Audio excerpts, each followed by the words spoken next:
We are talking to restaurateur, philanthropist, wife, and growing mother, Pinky Cole Hayes, about her new book, I Hope You Fail. A lot of gems in this book, and we've been talking about some of the ways that you have learned from your mistakes. That's basically your success has come from the failures, and that's why you wanted to call it this. Mm-hmm. You've got some different strategies, right? And one of my favorite that you mentioned in the book is this concept of talking to yourself and being honest with yourself. What are you really bringing to the table? Yeah, you got to be real with yourself.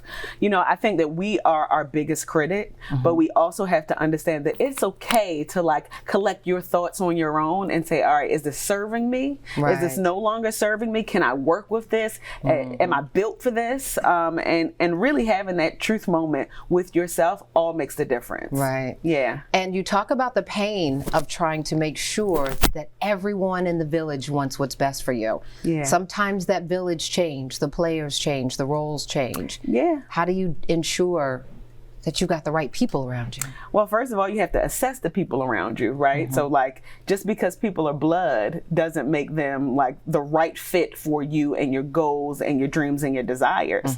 Once you assess people and you realize that people are no longer serving you, that doesn't mean that you don't love them. Right. That means I just got to love you from afar. Right. Right. So that I could follow my dreams. And a lot of that is family trauma and people projecting their own fears on you. And you got to be able to know the difference. And once you know the difference, you'll be a lot better off. Which gets me to knowing when it's time to walk away. Yes. That's hard. I've walked away from the hardest relationships, people who I knew no longer served me, and I let that expiration date ride out a little bit too long. We do that because we keep thinking we can salvage it, or that we should try to salvage it because of the time invested. The reality of it is, especially as a woman, like we are natural born nurturers, right? So like sometimes we treat people like projects. I'm not saying that it's okay, but like we want to help people. We want to make them grow. We want to put what we think that they should have on them more than they want it for themselves. Right. But you got to know when to say, okay, all right, enough is enough. I got to cut the rope and I got to focus on me. And that is not being selfish. It's not. At all. It's lessening the expectation.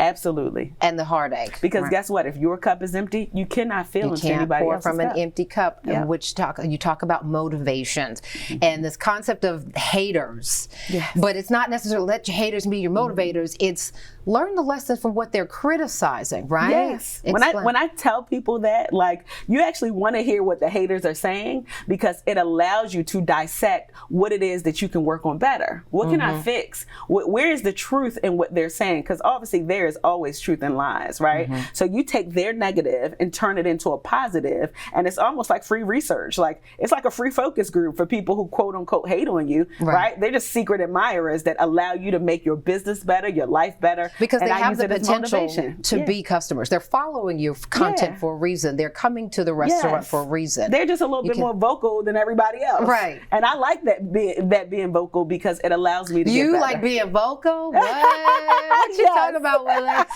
And talk about this childhood and family trauma, not letting it hold you hostage. You touched on that briefly, but even the lessons from your father, who's now out of prison and back home in Jamaica, but that could have hurt you in so many other ways that hampered you, and it did not. I could have let society's expectation of me leave me in a place where I would marinate in the fact that, oh, my father went to jail, so I can't make it, I can't do this. No, that's not true. Guess what I'm doing? I'm breaking that trauma. Right. My kids will see a different environment. My kids will make better decisions. And I'm doing it differently from what happened to me in my childhood. And although I had a decent childhood, I always wanted to be better for my children. Right. So I'm in the business of breaking that curse, right? More than money. I don't care how much money I got in the bank. I could be rich and be broken from all the trauma and I won't get anywhere. But once I break the trauma, I set everybody free. And that is what's important for me. Absolutely. The generational wealth, but the spiritual wealth for your beautiful children. Yes. There are it just feels like it's one a year.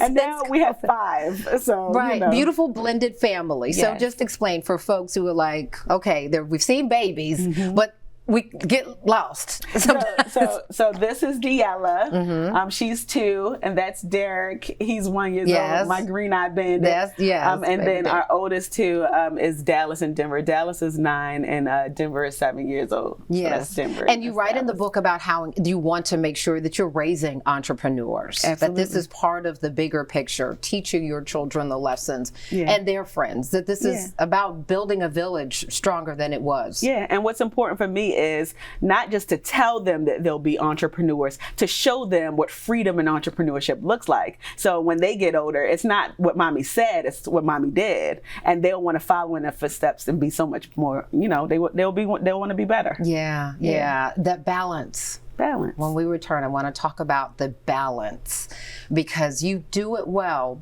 but you go hard and you admit it, but then you have no problem putting the brakes on and saying, all right, y'all, I'm about to sit down for a minute. And right? I just got there. I just got there. Why was that such a struggle? Because I'm a worker bee, I'm an overachiever. That trauma, making sure that I don't fail. So we're going to have the lessons for the worker bees, the overachievers who are trying not to fail and make it all work.